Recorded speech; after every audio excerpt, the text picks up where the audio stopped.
Good morning, welcome back to Parsnips and Parsimony. This is a very rare occasion today, and that is I have no children in my house. Well, other than the one I'm pregnant with. But it's been years since this has happened. Little guys had a birthday party to go to today. Older kids are off running their errands. Art's at work. I'm alone. So the question of the day is, what do I do with my couple hours free? So I sat down, did a little brainstorming, and what does any mother do when the children are gone? Clean. My plan is to clean a little bit of the house, not the whole thing. No way I could do this being this pregnant. But I'm going to clean a couple of the rooms that needed some help. I had Art bring up the vacuum for me before he left, and we'll see how much I can get done before everybody comes back.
You guys asked me what I use to clean with, and most of my products are either walk-ins or Norwex. I am not a distributor with Norwex. My cousin is. I love their stuff. I love how well it works, and that's made a huge difference for cleaning. So what I'm using right now is the cream cleanser, and this has worked really well, but my all-time favorite is their cleaning paste. Go back to some of my videos, particularly the one of me cleaning my oven. This stuff works really well. I had a hard time getting it over 2020, so that's why I ended up getting this.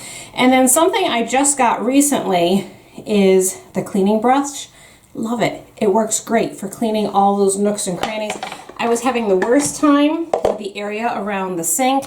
Right around here is where I had so much buildup, and that was really, really bad. And the only thing that ended up cutting it was this brush and using some different cleaners, and it did. It worked really well. So I've been trying to keep up with it. This was several years worth. It just build up and build up. You guys know how it goes. The other place that tends to get a little icky and build-up-y is right here. I think people, when they turn the water off, the water drips off their hands onto here. It doesn't so much the hot water, but it's always the cold water. And I don't think you guys can see it. It's all lifted up. So after some deep cleaning earlier this year of getting that up for maintenance, I've just been using this. And with the Norwex cloth, it works really, really well. Okay, so the bathroom is pretty much done. It just needs a vacuuming. I will do that in a little bit, but that didn't take too long. I'm pretty happy with that. All the mirrors are clean. It'll stay clean for a couple hours. a treat for mommy, as you guys all know. And I think I'm gonna move onto my bedroom next. All right, it's noontime. My silence has been broken, which is a good thing. My children, some of my children are home, but we're working on lunch. I did get some of my room picked up, took care of some things that just go in my room. Save the juice, please. I'm using that for I'm saving that for the recipe. So I have bone broth, just getting started. Roasted the bones a while ago, and then they froze. So I said, well, I'll give myself a few more days. I'm not in a hurry to get it done. But today's a good day. Kids are gone, or most of them. So I have the bones going. We're gonna make cream tuna for lunch. There's only 4 of us. And I had made the homemade bread yesterday. So we're gonna do cream tuna and homemade oatmeal bread. Yum. And all the recipes, I know I've been getting a lot of questions on Instagram, where are your recipes? If you're looking for any of my recipes, they are at parsnipsandparsimony.com. It is not a very easily searchable site. Somehow I need to figure that out and make it a little bit more user-friendly for you guys. My best suggestion for you is go to Google, type in parsnips and parsimony, and then the main ingredient that you're looking for. So if it's the beef jerky, type in parsnips and parsimony beef jerky. It should come up for you guys, and just go directly to the site. Hopefully that'll help you, because I know I'm getting a lot of questions. Where's your recipes? That's where they are. Someday in my time, I will figure out how to make that a searchable, user-friendly site. In the meantime, use Google. It works. Okay, I don't have a recipe. I'm going to wing it, see how it tastes. If it's good, I'll put a recipe up for you guys. I don't remember how my aunt exactly made this. She just served it. I am using 2 cans of tuna. I know cans of tuna have shrunk these days. So this says it's 5 ounces. This is the Aldi brand of tuna. And I think this is, wow, they've changed this to just 1 serving size. This is 1 serving. Do you know these used to be like 2.5 servings, Peter? Yeah. All right, maybe we need 2 cans. Can you open a 3rd can, please? Okay, I'm learning as I go, because usually I just do tuna. But for today, I'll do 3 cans. So that'll be 15 ounces, almost a pound of tuna. Peter went ahead and drained it for me. If the camera got crooked on me. What are you doing, camera? Okay, tablespoon of butter going in the pan. I'm just gonna go ahead and let that get started to get melted. Add a little bit of black pepper to the melted butter, not a whole lot. I don't think it's going to need salt because tuna is naturally salty. Then I'm going to add, let's see, 3 cans. Let's do a heaping tablespoon. Okay guys, this is just a regular spoon that I'm using from my silverware. But I'm going to say that's about a heaping tablespoon of flour. I'm going to add that to my pan. It should be easy. Should not take long. So pretty much we're just making a basic roux. Get that butter melted. Cooking the flour, make sure it tastes okay. And then I'm going to add my tuna juice and my milk. 3 cans of tuna gave me about a little over half a cup of tuna juice. Don't use the oil. This is just tuna in water. I'm going to use that as flavor in here. So I'm going to add that to that melted flour and butter.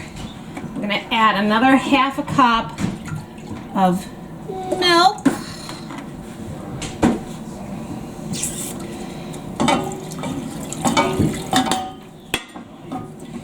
And we're going to just whisk that away. Making sure we get all those lumps out of there.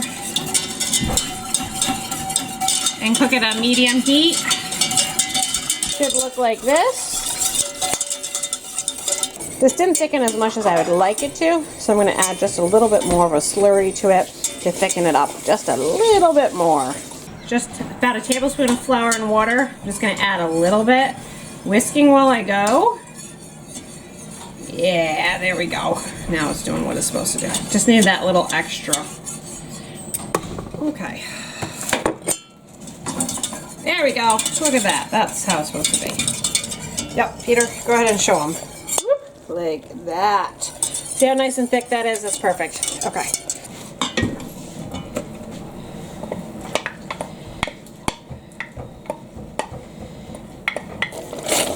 There. Stir that all together. Delicious smelling. Baking sheet, not the huge super huge one. There's only 4 of us.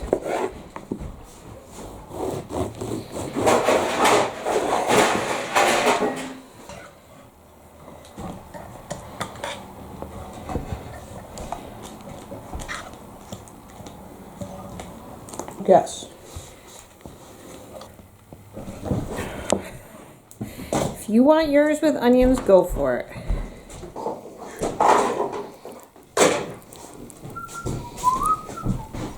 So the way my aunt used to serve this is she would put 2 big slices of tomato, top it with cheese, and put it under the broiler.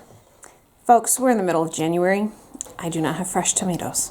So we're just going to put cheese on it. Peter wants to doctor his up a little bit.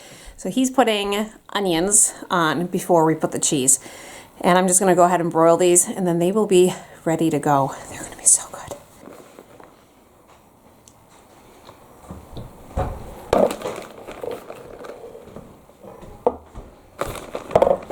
Look at this. I might be able to actually get out of my house. I'm excited. Yay! It's 40 degrees. We have a 1/2 inch thick of ice all over our driveway. And we just bought some ice melt, salt stuff, and we're just going to lightly spread it, and then the boys are going to try to scrape it up this afternoon before it gets really, really cold again this weekend. Usually, I try very hard, particularly at the beginning of winter, to keep our driveway clean. We have a lot of people that come over, and we don't want people falling. And the way the timing of the storm was this past weekend, it worked out that it was rain that turned to ice, then it rained some more, and then we got 3 inches of snow, all within a 24-hour period, which meant our driveway is a mess. I was able to go out on Monday because it was still kind of crunchy, but then the sun started coming out and it melted it enough that it's just a sheet of ice now. And I don't want the risk falling. So we're not putting a lot of salt down, just enough to hopefully break it up so we can lift the rest of it up. It's done and it smells so good. I just wish I had a juicy tomato, but we can do that in the summertime.